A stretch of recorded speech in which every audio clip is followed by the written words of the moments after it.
אחד הנושאים המהותיים ביותר שעוסקת בהם חוכמת הקבלה הוא בעצם הבירור לעצם קיומו של הבורא. וכשאנחנו מתבוננים על המציאות שלנו, בקבלה מכנים את המציאות הזו כמה שנקרא הסתר פנים.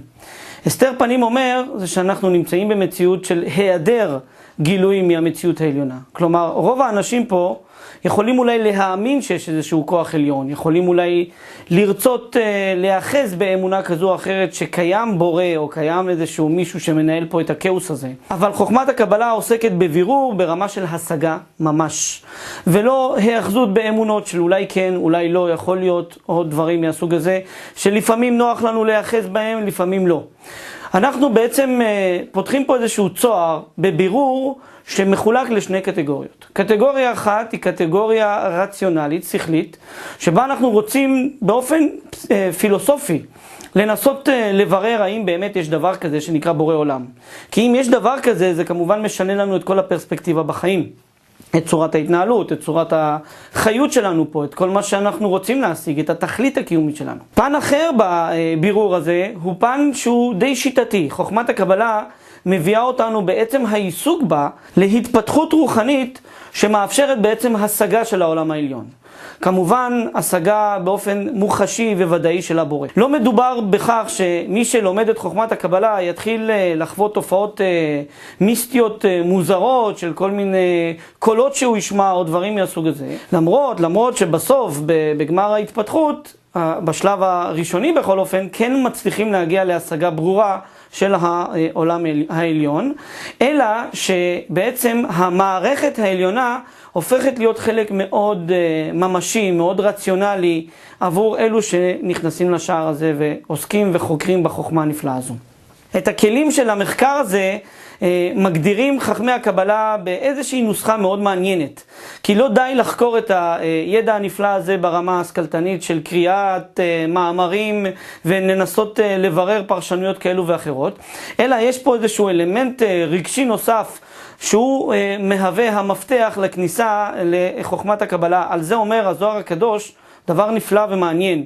הוא אומר זכה נעשית לו סם החיים, לא זכה נעשית לו סם המוות. כלומר, יכול להיות שאדם ייכנס לחוכמה הזו, ילמד בה ויחקור בה ויתעסק בה, אבל הוא לא יצליח לגלות שום דבר, מלבד כל מיני פרשנויות שהוא ייתן מעצמו או מאחרים. אבל אם הוא יעשה את התהליך הזה בשיטה מאוד מובנית, מאוד ממוקדת, שאנחנו כמובן נקנה פה בקורס הזה, בהכרח שהוא יגיע למציאות של השגה בפועל.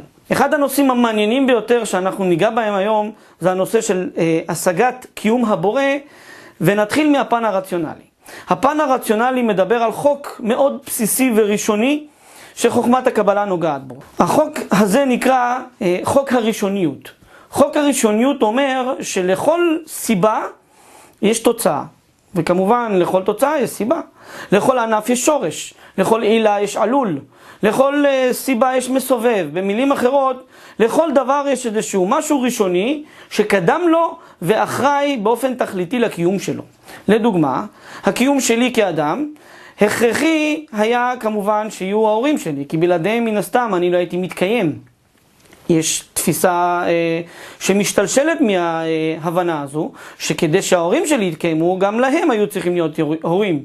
ולהורים של ההורים שלי צריכים להיות הורים של ההורים של ההורים של ההורים שלהם, עד שמגיעים לאדם הראשון. וכשנשאל את עצמנו את השאלה מאיפה הוא התחיל, אולי נתחיל לגעת קצת בתורה של אבולוציה, ואז נאמר הכל התחיל מאיזושהי התפתחות של חומר ראשוני. כשלמעשה אנחנו מגיעים לאדם הראשון, וכשננסה לגעת קצת בהבנה מאיפה האדם הראשון נוצר, או מה קדם לאדם הראשון, איפה חוק הראשוניות שבעצם יצר אותו, אנחנו נלך למשהו הרבה יותר קדמון, ונתחיל לדבר קצת על החומר. החומר הראשוני, מאיפה הכוכבים נוצרו, מאיפה כל המציאות הזו שנקראת חלל, עם כל מה שהוא מכיל בתוכו נוצרה. ונכניס לשם עוד אלמנט של מרחב. איפה המרחב הזה יושב? איפה המרחב הזה מתקיים? מה מכיל את המרחב הזה? כשננסה ליצור פה איזושהי סדרה של השתלשלויות, אנחנו נוכל לבנות את זה בצורה מאוד סכמטית. אנחנו מתקיימים בתוך כדור הארץ. כדור הארץ נמצא בתוך הגלקסיה, שביל החלב. הגלקסיות האלו נמצאות בתוך איזשהו יקום, החלל החיצון. שאותו אנחנו פחות או יותר מכירים ברמה מושגית, ופה אנחנו בעצם נעצרים. ברמה הרציונלית, מדענים חוקרים את הנושא הזה רבות ומנסים להגיע לאיזושהי מוסכמה שתסבר את האוזן לכולנו, והמוסכמה הזאת תהיה ברמה של החלטה של חוק הראשוניות, איך הוא בעצם התחיל. בקבלה אנחנו פותרים את הבעיה הזו בצורה מאוד פשוטה וברורה ודי הגיונית, שבעצם גם אם אנחנו נדמה לעצמנו מציאות שהחומר הראשוני שממנו הכל התחיל היה איזשהו כוח אנרגטי או איזשהו חומרי יסוד שחברו להם יחד ויצרו איזושהי מסה קריטית ואז נוצר איזשהו מפץ גדול ומשם הכל השתלשל, אנחנו נהיה מחויבים לשאול את עצמנו שתי שאלות. שאלה אחת, מאיפה החומר הזה נוצר? החומר הראשוני הזה, או האנרגיה הראשונית הזו, הייתה צריכה להיווצר איכשהו.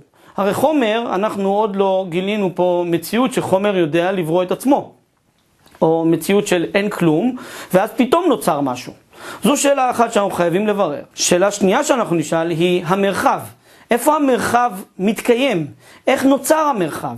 החלל האינסופי הזה חייב לשבת איפשהו ומשהו חייב להיות מכיל אותו.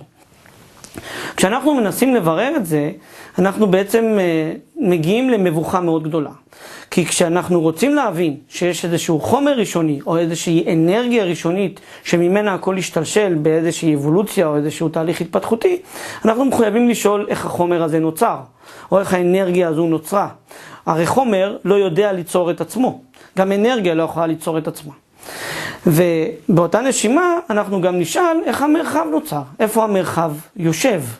אם ננסה לדמות לעצמנו מציאות שבהתחלה היה כלום אחד גדול שישב בשום מקום, וממנו נוצר איזשהו חומר, הרי זה לא הגיוני שמתוך כלום ייווצר חומר ראשוני, שהחומר הזה ממנו בעצם תשתלשל המציאות כולה. על פי חוכמת הקבלה, המבוכה הזו נפתרת בהגדרה מאוד בסיסית, שאומרת שחומר לא יודע ליצור את עצמו, כמו שמרחב לא יכול ליצור את עצמו, מתוך עצמו ככה סתם. ולשם כך אנחנו מחויבים להגיע למסקנה שחייב להיות איזשהו כוח ראשוני, שהוא בעל איזושהי אינטליגנציה או בעל איזושהי יכולת ליצור מציאות שכזו. והוא, על פי חוק הראשוניות, נקרא בשם האלוקות או הבורא. חכמי הקבלה מכנים אותו בשם עצמותו יתברך או אור האינסוף, שבעצם ככל שנלמד להעמיק עליו יותר, אנחנו נבין שהוא רחוק בשנות אור מכל התפיסה שלנו לגבי האלוקות.